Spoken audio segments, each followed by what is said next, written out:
everyone, this is Rita Yadav and you are on Gate Chemical Planet. I would like to thank all the dear students who subscribed my channel and I welcome all of you on Gate Chemical Planet. So student, here I designed some of the question on environmental engineering for RCFL exam 2020.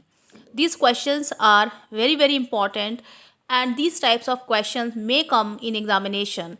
So it is important to watch the video and to share the video because it is very important question related to the exam. So the first question is, which of the following sewage treatment method requires the largest area for the same discharge? तो question में पूछ रहे हैं कि कौन सा sewage treatment method जो है उसमें largest area for the same discharge require होता है. ठीक है, तो यहाँ पर ऑक्सीडेशन पॉन्ड दिया है, oxidation ditch and trickling filter and anaerobic pond. तो यहाँ पर जो करेक्ट ऑप्शन होगा वो होगा ऑक्सीडेशन पॉन्ड. ओके, सो आप लोगों का ऑप्शन क्या है, आप लोग क्या सोचते हैं, इस क्वेश्चन को आप कमेंट कर सकते हैं. इसका ऑप्शन है oxidation pond. Okay, now we will move on to the next question. In context of water polluted with sewage BOD signifies. In context of water polluted with sewage BOD क्या signify करता है, क्या बताता है. ठीक है, तो इसका आंसर होगा, तो अगर क्वेश्चन में केवल पूछा होता कि BOD क्या सिग्निफाई करता है तो हम कह सकते थे बायोलॉजिकल ऑक्सीजन डिमांड. बट यहाँ पर इन्होंने क्वेश्चन में ऑलरेडी दिया है in context of water polluted with sewage. तो जब क्वेश्चन में दिया है कि वाटर पोल्यूटेड विद सीवेज तो BOD सिग्निफाई करता है बायोकेमिकल ऑक्सीजन डिमांड. यहाँ पर डी ऑप्शन जो है वो करेक्ट होगा. Next question is match the following. यहाँ पर एक कॉलम 1 दिया है और एक कॉलम 2 दिया है. कॉलम 1 में आपके डिफरेंट टाइप्स के पाइप्स दिए हैं, vent pipe, soil pipe, okay, anti siphonages pipe and waste pipe. Okay, and in column 2 first option दे रहे हैं carries liquid waste that does not contain human excreta. Second is carries liquid waste including human excreta, preserves the water seal of trap through access to atmospheric air, provides flow of air to or from drainage system in order to prevent vacuum pressures and excessive pressure and provide escape for fuel gases. तो यहाँ पे different types के जो आपको pipes दिए गए हैं उनके बारे में बताया है कि वो क्या क्या करते हैं. लिक्विड कैरी करते हैं, कैरीज लिक्विड वेस्ट. ओके, और ये सारे ऑप्शंस जो आपको दिए हैं, तो इसका जो आंसर होगा, so the correct option for this question is C option. Okay, so how C देखते हैं. ए का ऑप्शन, ए जो है आपका वेंट पाइप, वो क्या करता है, it provides flow of air to or from drainage system in order to prevent the vacuum pressures and excessive pressure and provide escape for the fuel gases. तो ये है ए का ऑप्शन क्या है आपका, फोर्थ होगा. बी का ऑप्शन है second, soil pump. Soil pump क्या करते हैं, it carries liquid waste including human excreta. C जो है आपका वो है एंटी साइफोनेज पाइप. सी उसका आंसर होगा third. It preserves the water seal of trap through access to atmospheric air. और आपका डी का आंसर है 1. ओके, वेस्ट पाइप क्या करता है, it carries liquid waste that does not contain human excreta. तो इस तरह से आप इसका आंसर जो है वो चूज़ करेंगे कि आपके जो पाइप्स हैं, डिफरेंट टाइप्स के पाइप्स आपको दिए गए हैं, उनका क्या यूटिलाइजेशन है, क्या उनका वर्किंग है. तो यहाँ पर इसका आंसर होगा C option is correct. Now we will move on to the next question. Correct sequence of unit operations in a sewage treatment plant is. तो किसी सीवेज ट्रीटमेंट प्लांट में यूनिट ऑपरेशंस का करेक्ट सीक्वेंस पूछा गया है। So this question is very very important. Okay, so यहाँ पे आप ध्यान से देखिएगा। किसी भी सीवेज ट्रीटमेंट प्लांट में जो यूनिट ऑपरेशंस होते हैं उनका करेक्ट सीक्वेंस मैं आपको बताती हूँ। सबसे पहले हम करते हैं स्क्रीनिंग। ठीक है, स्क्रीनिंग होगा। ठीक है, पहला होगा स्क्रीनिंग, तो यहाँ पे होगा फर्स्ट। ठीक है, दूसरा हम करते हैं ग्रिट रिमूवल, तो सेकंड होगा, सेकंड नंबर पे होगा। ठीक है, फिर हम कौन सा करते हैं, फिर हम करते हैं प्राइमरी सेडिमेंटेशन, तो फिर आएगा आपका फिफ्थ। ओके, और उसके बाद प्राइमरी सेडिमेंटेशन के बाद हम करते हैं एरिएशन, तो आ गया हमारा फोर्थ। ठीक है, और उसके बाद हम करते हैं सेकेंडरी सेडिमेंटेशन, इसके बाद आ गया आपका थर्ड। तो आपका जो ऑप्शन सही बन रहा है वो कौन सा बन रहा है, आप लोग देख लीजिए। यहाँ पर ए ऑप्शन आपका होगा करेक्ट। ओके, पहले हम क्या कराएंगे, स्क्रीनिंग, ग्रिड रिमूवल, फिर प्राइमरी सेडिमेंटेशन, फिर एरिएशन, और फिर हम कराते हैं सेकेंडरी सेडिमेंटेशन। तो ये होगा आपका यूनिट ऑपरेशन का करेक्ट सीक्वेंस। आप लोग अपना आंसर कमेंट कर सकते हैं। Next question is pick out the wrong statement. यहाँ पे आपको रॉन्ग स्टेटमेंट जो है वो बताना है। A rock that has been changed due to heat and pressure is an example of metamorphic rocks. Metamorphic rocks के बारे में ये स्टेटमेंट बिल्कुल ठीक है, रॉन्ग नहीं है। A rock that has been changed due to heat and pressure is an example of metamorphic rocks. Second option देखते हैं क्या कह रहे हैं। Carbon cycle is important to humans because it is a major factor is distributing heat and energy around the earth। ये भी statement ठीक होगा कार्बन साइकिल के रिस्पेक्ट में। ठीक है, अब हम देखते हैं थर्ड ऑप्शन क्या कह रहे हैं। The force responsible for driving the water cycle is the earth rotation. तो ये ऑप्शन जो होगा वो आपका सही नहीं है। ठीक है, तो वाटर साइकिल को ड्राइविंग करने के लिए जो फोर्स रिस्पॉन्सिबल है वो अर्थ रोटेशन नहीं होता है। डी ऑप्शन हम देखते हैं क्या कह रहे हैं। Role played by nitrogen fixing bacteria in the nitrogen cycle is that they convert ammonia to nitrates. ये ऑप्शन बिल्कुल सही है। ठीक है, तो यहाँ पर जो आपका ऑप्शन करेक्ट नहीं है, रॉन्ग स्टेटमेंट है, वो है आपका सी स्टेटमेंट। आप लोग मेरे को कमेंट बॉक्स में कमेंट कर सकते हैं आपका ऑप्शन क्या है, मैं चेक करती हूँ। ठीक है, और जिसके ज़्यादा ऑप्शन होंगे उसका नाम भी हम लेंगे अपने वीडियो में, उसका नाम लिया जाएगा जिसके ऑप्शन सबसे ज़्यादा करेक्ट आते हैं। ठीक है, तो अब हम देखेंगे next question. Match the disease caused by various causative agents. Okay, तो यहाँ पे आपको पॉजिटिव एजेंट्स दिए गए हैं और उनकी रिगार्ड डिसीजेस कॉस्ट भी दी गई हैं। ठीक है, तो कौन से एजेंट्स कौन सी डिसीज़ कॉज करते हैं इसके बारे में आपको करेक्टली बताना है। तो पहला है constant radiation exposure, then polluted drinking water, pesticide ingestion and then noise. कौन कौन सी डिसीजेज होती हैं वो दी गई हैं।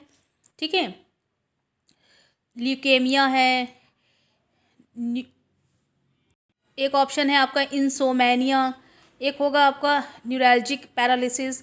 तो यहाँ पर कौन से एजेंट कौन सी डिसीज़ को क्रिएट करते हैं इसका आपको करेक्ट ऑप्शन बताना है। तो देखते हैं इसका क्या बनेगा। सो यहाँ पर मैं आपको बताती हूँ कि जो नॉइस होता है, नॉइस से होता है आपका इंसोमेनिया। तो डी ऑप्शन के लिए आपका 1 आपका ठीक होगा, डी ऑप्शन के लिए होगा इंसोमेनिया। और यहाँ पर आप अगर देखें तो ए और बी ऑप्शन दोनों में ही आपके डी का आंसर 1 आ रहा है। ओके, और एक जो आप इजीली याद रख सकते हो वो है आपका कांस्टेंट रेडिएशन एक्सपोजर से आपका होता है ल्यूकेमिया। तो यानी कि ए का ऑप्शन डी, ए का ऑप्शन होगा थर्ड, ए किसका ऑप्शन होगा, ए का ऑप्शन होगा थर्ड। तो यहाँ पर जो करेक्ट ऑप्शन आएगा वो होगा आपका ए। आपको यहाँ पर जो लर्न करने हैं वो है कॉजेटिव एजेंट्स और उनके रिस्पेक्टिव डिसीजेस। तो यहाँ से आप इसको लर्न कर लीजिए कि कौन सी एजेंट्स कौन सी डिसीज़ करते हैं। इसका करेक्ट ऑप्शन है ए, ठीक है। क्योंकि यहाँ पे अगर हम सी की बात करें तो पेस्टिसाइड इंगेशन से क्या होता है आपका न्यूरोलॉजिकल पैरालिसिस। तो आपके पास केवल एक बच रहा है, वो आपका है बी ऑप्शन हो जाएगा। तो बी का क्या हो जाएगा, सेकंड हो जाएगा। पॉल्यूटेड ड्रिंकिंग वाटर किससे होगा, ठीक है। तो यहाँ पर आप इसका आंसर याद कर सकते हैं क्योंकि ये एजेंट्स और उनके जो डिसीज़ हैं वो आपको पता होने चाहिए। Now we will move on to the next question. Next question भी सेम ही है। Match the disease caused by the various pollutants. यहाँ पर आपको पॉल्यूटेंट्स दिए जाएंगे और उनसे रिलीज़ कौन कौन सी डिसीजेस कॉज होती हैं वो आपको बतानी होंगी। तो यहाँ पर मैं आपको मैच करके बताती हूँ। लेड से जो होता है आपका, लेड से क्या होता है आपका, होता है प्लम्बिज्म, ओके। और फिर आर्सेनिक की बात करें तो आर्सेनिक से क्या होते हैं, आर्सेनिक जो होता है वो आपका देता है tonic effect, okay. Tonic effects होते हैं उससे।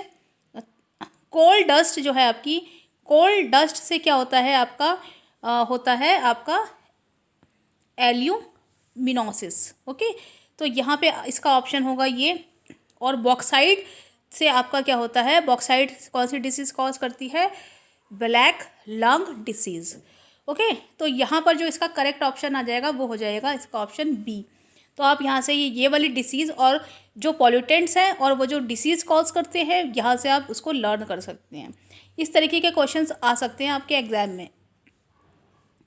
Now we will move on to the next question. Match the chemical detection methods used for detection various environmental chemicals in the laboratory। तो यहाँ पर आपको environmental chemicals दिए हैं और उन environmental chemicals के डिटेक्शन methods जो आप यूज़ करते हैं लेबोरेटरीज में वो आपको चूज़ करने हैं, ओके। सो यहाँ पे हम मैच करके देखेंगे। जो आपका पेस्टिसाइड है, पेस्टिसाइड जो एनवायरमेंटल केमिकल है उसको हम किससे करते हैं, उसको हम करते हैं गैस क्रोमेटोग्राफी से, ठीक है। तो ए का ऑप्शन हो गया थर्ड। अब हमारा है आर्सेनिक। आर्सेनिक को हम कैसे करते हैं, आर्सेनिक के लिए हम कौन सा डिटेक्शन मेथड यूज़ करते हैं, आर्सेनिक के लिए हम करते हैं AAS थ्रू हाइड्राइड जनरेशन। तो हमारा बी के लिए जो ऑप्शन है वो हो गया second, okay. Now oil and grease अगर प्रेजेंट है तो सी के लिए हम क्या करते हैं, हम करते हैं ग्रेविमीटर, ओके। तो यहाँ पर जो सी है उसके लिए हम करते हैं ग्रेविमीटर। और जो हमारा मर्क्यूरी है, मर्क्यूरी के लिए हम क्या करते हैं, flameless atomic adsorption, okay. Mercury के लिए हम करते हैं फ्लेमलेस एटॉमिक एड्सॉर्प्शन। तो यहाँ पर जो हमारा करेक्ट ऑप्शन होगा वो होगा ए। आप यहाँ से डायरेक्ट याद कर सकते हैं कौन कौन से केमिकल्स हैं और उनके क्या मेथड्स हैं। तो now we will move on to the next question. Match the detention time in various treatment unit. जो अपना डिटेंशन टाइम है वेरियस ट्रीटमेंट यूनिट्स में क्या होता है, तो ट्रीटमेंट यूनिट्स के नाम दिए गए हैं और उनका डिटेंशन टाइम दिया गया है, आपको ये मैचिंग करनी है, ठीक है। So the treatment unit is primary sedimentation. तो प्राइमरी सेडिमेंटेशन का जो डिटेक्शन टाइम होता है वो होता है 2 आवर्स। तो ए का ऑप्शन है first, okay. Sludge digestion, sludge digestion में लगते हैं केवल 20 डेज, ओके, ओनली 20 डेज। सी है आपका ग्रिट चैम्बर। तो ग्रिट चैम्बर में लगते हैं आपके 2 मिनट्स, ओके। और आपका डी है एक्टिवेटेड स्लज्ड। और एक्टिवेटेड स्लज्ड का जो डिटेंशन टाइम होता है वो होता है 6 आवर्स, ओके। तो यहाँ पर जो आपका करेक्ट ऑप्शन होगा वो होगा A option. A is the correct option here, okay. यहाँ पर मैं आपको एरो बना के बता देती हूँ कि ए का जो ऑप्शन है वो क्या है आपका फर्स्ट होगा, ठीक है। और बी का ऑप्शन मैंने बताया आपको 20 डेज होगा डाइजेशन स्लज का। सी जो है हमारा ग्रिड चैम्बर है उसमें लगते हैं 2 मिनट्स, और एक्टिवेटेड स्लज जो है उसका जो डिटेंशन टाइम होगा वो होगा आपका 6 आवर्स। ओके, तो आप यहाँ से इसका पूरा टाइम याद कर सकते हैं। Now we will move on to the next question. Match the property of various sewer pipe materials of construction. यहाँ पर आपको मैच करनी है properties of various sewer pipe material of construction.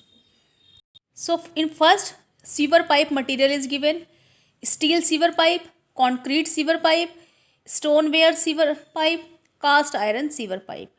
और सेकंड में दिया है property of the pipe material, pipe material की property. Corrosion resistance to most acids, corrosion resistance is most natural soil, in most natural soil होगा। Unable to withstand high external load, unsuitable where soil contains excessive sulphates. Okay, तो यहाँ पर जो आपका option होगा steel sewer pipes जो होते हैं वो क्या होते हैं, unstable to withstand high external load, तो यहाँ पर ए का हो गया थर्ड। और कॉन्क्रीट सीवर पाइप्स जो होते हैं, कॉन्क्रीट सीवर पाइप्स जो होते हैं वो होते हैं they are unsuitable where soil contains excessive sulphates, तो आपका बी का ऑप्शन हो गया fourth. Stoneware sewer pipes की अगर हम बात करें तो जो स्टोन वेयर सीवर पाइप्स होते हैं वो corrosion resistance to the most of the acids होते हैं, they are corrosion resistance to most acids. और अगर हम कास्ट आयरन सीवर पाइप्स की बात करें तो जो कास्ट आयरन सीवर पाइप होता है आपका it is corrosion resistance in most natural soils, in होगा यहाँ पर। Okay, in most natural soils, तो डी का ऑप्शन होगा सेकंड। ठीक है, तो यहाँ पर आपका ए ऑप्शन होगा करेक्ट। ओके, बहुत ही ध्यान से आप इन क्वेश्चंस को देखिएगा, याद कीजिएगा, ठीक है, और अपने आंसर जो है वो ठीक से मैच कीजिएगा। Okay, now we will move on to the next question. Match the pumping duty for various types of pumps are suitable. Match the pumping duty for which various types of pumps are suitable. So एक column में यहाँ पे types of pumps दिए हैं, दूसरे में suitable pumping duty दी हुई है। तो first is axial flow pumps, okay, turbine pumps, screw pumps and diaphragm pumps, और उनकी सूटेबल पंपिंग ड्यूटीज आपको दी गई हैं। तो यहाँ पर मैं पढ़ के बताती हूँ ABCD जो आपको दिए गए हैं suitable pumping duties. Pumping muddy water and sewage sludge through low height, lifting activated sludge, pumping clean water to higher level and pumping of storm water. तो यहाँ पर मैं आपको बता देती हूँ एक्सियल फ्लो पंप्स क्या करते हैं, एक्सियल फ्लो पंप्स करते हैं पंपिंग ऑफ स्टॉर्म वाटर। तो ए आपका जो फर्स्ट है उसका ऑप्शन होगा डी। ओके, टरबाइन पंप्स की अगर हम बात करें तो टरबाइन पंप्स क्या करते हैं, they pumping clean water to higher level, तो आपका जो सेकंड है उसका ऑप्शन होगा C. So now we will come on screw pump. Okay, screw pump का ऑप्शन है आपका, स्क्रू पंप क्या करते हैं, लिफ्टिंग एक्टिवेटेड स्लज्ड। ओके, तो आपका जो थर्ड है उसका होगा आंसर बी। अब आपका केवल एक बचा है डायाफ्राम पंप। तो डायाफ्राम पंप क्या करते हैं, pumping muddy water and sewage sludge through low weight. Okay, तो यहाँ पे मैंने सारे ऑप्शन आपको टिक करके बता दिए हैं। अब आपका जो करेक्ट बन रहा है वो बन रहा है ए। ठीक है, फर्स्ट का डी होगा, ओके, सेकंड का आपका है सी, और थर्ड का बी है, और आपका फोर्थ का ए होगा। ठीक है, तो ये हैं आपके टाइप्स ऑफ पंप्स और उनकी सूटेबल पंपिंग ड्यूटीज़ कि वो क्या करते हैं, क्या चीज़ पंप करते हैं। Now we will move on to the next question. Pick out the wrong statement. यहाँ पर हमको रॉन्ग स्टेटमेंट चूज़ करना है, तो मैं आपको सारे स्टेटमेंट्स पढ़ के बताती हूँ। Biotic environment includes decomposers like bacteria and fungi. तो ये ऑप्शन तो आपका ठीक है, ओके, बिकॉज बायोटिक एनवायरनमेंट्स क्या इंक्लूड करता है, decomposers like bacteria and fungi. Abiotic environment includes air, water and soil but does not includes plant. Okay, ये जो ऑप्शन है आपका ये भी ठीक है। बायोटिक एनवायरनमेंट में ये क्या इंक्लूड होता है, एयर होती है, वाटर होती है, सॉइल होती है, but does not include the plants, plants include नहीं होते। The group of organisms which convert light into food are called autotrophs. ये ऑप्शन तो बिल्कुल करेक्ट है, क्योंकि जो प्लांट्स होते हैं they are autotrophs and they convert the sunlight into the food. Okay, तो ये ऑप्शन भी आपका करेक्ट है। Pick out the wrong statement. अब केवल एक लास्ट ऑप्शन बचा है, उसको पढ़ते हैं, देखते हैं क्या कह रहे हैं। Ground water mining. So ground water mining in coastals area can result into decrease in its toxicity. तो ये स्टेटमेंट जो है वो आपका रॉन्ग स्टेटमेंट है, क्योंकि जो ग्राउंड वाटर माइनिंग होती है कोस्टल एरिया में, it can result into decrease in its toxicity. Okay, तो यहाँ पर आपका ये जो डी ऑप्शन है ये करेक्ट होगा। इसमें कह रहे हैं ground water mining in coastal areas can क्या करती है, रिजल्ट करती है उससे। Ground water mining coastal area में जब करते हैं तो it can result into decrease in its toxicity. Okay, तो ये ऑप्शन आपका यहाँ पे रॉन्ग है, ये आपका ऑप्शन होगा रॉन्ग स्टेटमेंट। ओके, तो ये तीनों ऑप्शन तो सही लग रहे हैं, पर ये वाला स्टेटमेंट जो है वो रॉन्ग स्टेटमेंट है। ठीक है, बायोटिक और ए बायोटिक के बारे में सही कहा गया है, ऑटोट्रॉप्स के बारे में भी सही डेफिनेशन है। ये जो है आपका, ये आपका होगा रॉन्ग स्टेटमेंट। ठीक है, तो now these are the questions on environmental engineering I designed for RCFL examination for the students. Okay, यहाँ पर सारे ऑप्शन को आप ध्यान से देखिए और आप लोग अपने ऑप्शंस जो है कमेंट बॉक्स में ज़रूर लिखिए। ठीक है, इससे आपकी प्रैक्टिस होगी। प्रैक्टिस के लिए मैं आप लोगों को कह रही हूँ, प्रैक्टिस करने की आपको ज़रूरत होती है एग्ज़ाम में, और थोड़ा सा आपको रीजनिंग टाइप के question, pick out the wrong statement या मैचिंग टाइप के क्वेश्चन जो है वो एनवायरमेंटल इंजीनियरिंग में देखने को मिलते हैं। तो आप लोग जब अपना पेपर दे के आएंगे तो ज़रूर मुझे बताइएगा आप लोगों का पेपर कैसा रहा। ठीक है, all the best for your examination and have a nice day. और गेट केमिकल प्लैनेट को सब्सक्राइब कीजिए।